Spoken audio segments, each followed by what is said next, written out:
বিগত ১.৫ বছরকে মনে হয় নাই যে সংবিধানের সীমার মধ্যের বাইরে আমরা চলে গেছি? বিগত ১.৫ বছরে এটা মনে হয় নাই যারা অ্যাটর্নি জেনারেল কীভাবে অ্যাপয়েন্টেড হলেন, সংবিধানের ভিতরে না বাইরে? বেগম খালেদা জিয়া মুক্তি পেলেন কী করে, সংবিধানের ভিতরে না বাইরে? অন্তর্বর্তীকালীন সংবিধান কীভাবে গঠিত হলো সরকার, ভিতরে না বাইরে? 54 articles of the constitution were automatically suspended, inoperative. আমরা তো আইন কানুন পড়েই বড় হয়েছি, তাই না? আমরা এটাকে মনে করি নাই। আমার লার্নেড সিনিয়র ফ্রেন্ড ওই বইটার শেষের দিকে দেখেন, একটা জুলাই যে বইটা উনি বারবার দেখাচ্ছেন, ওই বইয়ের শেষের দিকে দেখেন রাষ্ট্রপতির আদেশ আছে, জুলাই জাতীয় সনদ সংবিধান সংস্কার বাস্তবায়ন আদেশ। বিএনপি একটা সেটেল ম্যাটারকে আনসেটেল করেছে, এই জন্য বিএনপিকে আর বিশ্বাস করি না আমরা। কি সেটেল ম্যাটারকে আনসেটেল করেছে জানেন? কথা ছিল গণভোট হবে, গণভোটে হা হবে। ওই আইনের ৭ নম্বর ধারায় বলা আছে গণভোটে যদি হা হয় তাহলে দুইটা, একটা পার্লামেন্ট হবে, একটা সংবিধান সংস্কার পরিষদ হবে। ৮-এ বলা আছে তারা শপথ গ্রহণ করবে।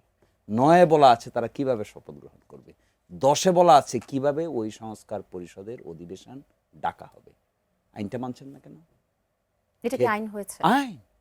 জুলাই জাতীয় সনদ উইদিন ব্র্যাকেট সংবিধান সংস্কার বাস্তবায়ন আদেশ।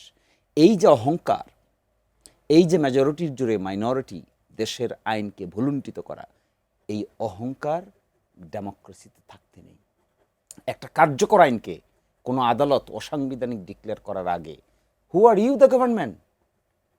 You the government is declaring this law unconstitutional. What basis?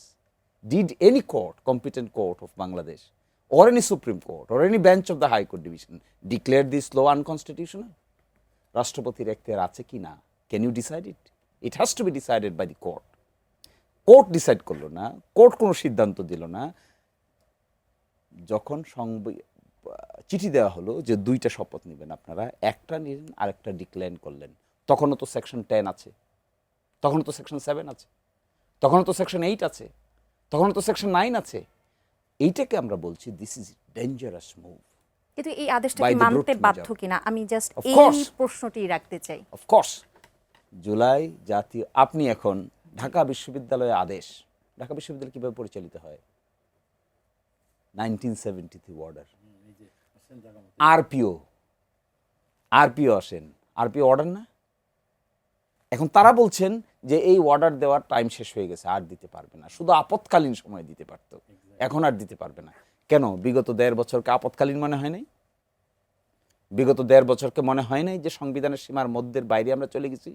বিগত 1.5 বছরে এটা মনে হয় নাই যারা অ্যাটর্নি জেনারেল কীভাবে অ্যাপয়েন্টেড হলেন, সংবিধানের ভিতরে না বাইরে? বেগম খালেদা জিয়া মুক্তি পেলেন কী করে, সংবিধানের ভিতরে না বাইরে? অন্তর্বর্তীকালীন সংবিধান কীভাবে গঠিত হলো সরকার, ভিতরে না বাইরে? সংসদ ভেঙে দিল যে কায়দায়, ভিতরে না বাইরে? এবং আমি আপনাকে হিসাব করে দেখাতে পারবো 54 articles of the constitution were automatically suspended, inoperative. কারণ যেহেতু ডিসরাপশন হয়ে গেছে। আচ্ছা বলেন তো দেখি, বিপ্লব কি আইন মেনে হয়? পৃথিবীর একটা বিপ্লব কেউ দেখাতে পারবে যে আইন মেনে হয়েছে? আপনি বলশেবিক বিপ্লবে যান, ইরানি রিভলিউশন যান, মিশরে যান, আমাদের দেশে 71-এ যান, এগুলো আইন মেনে হয়েছে? তাহলে 8 তারিখে কেন অন্তর্বর্তী সরকার আইন মেনে শপথ নিল, সংবিধান মেনে কেন শপথ নিল? নেয়নি কিন্তু, এটা কিন্তু হাইকোর্টে চ্যালেঞ্জ হয়েছে। আমি জানি না এই লেটেস্ট ইনফরমেশন আমাদের কাছে ক্লিয়ার কিনা। এই 106-এর এই শপথনামাটা চ্যালেঞ্জ করে senior advocate mister Mohsin Rashid filed A writ petition. High court division summarily rejected it with the finding যে দিস গভর্নমেন্টের বেসিস হলো উইল অফ দ্য পিপল। এই উইল অফ দ্য পিপল, এটার বিরুদ্ধে সিপি হয়েছে সুপ্রিম কোর্টে। আমরা আর্গিউ করেছি দিনের পর দিন। সুপ্রিম কোর্ট হাইকোর্টের রায়ের বিরুদ্ধে দায়ের করা সিপি ডিসমিস করে দিয়েছে। তার মানে কি? এই কোর্ট, এই সরকারের বেসিস কি? Will of the people. Will of the পিপলটা কীভাবে এক্সপ্রেস হয়েছে? বাই রেভলিউশন, বাই জুলাই মাস আপসার্জ। এখন এসে সব কিছুকে তছনছ করে দিয়ে আমার লার্নেড ফ্রেন্ডরা জুলাই সনদ তো তারা মানতে চাচ্ছে। তারা যেটা প্রশ্ন রাখছে যে বাস্তবায়ন মানতে চায় না তো।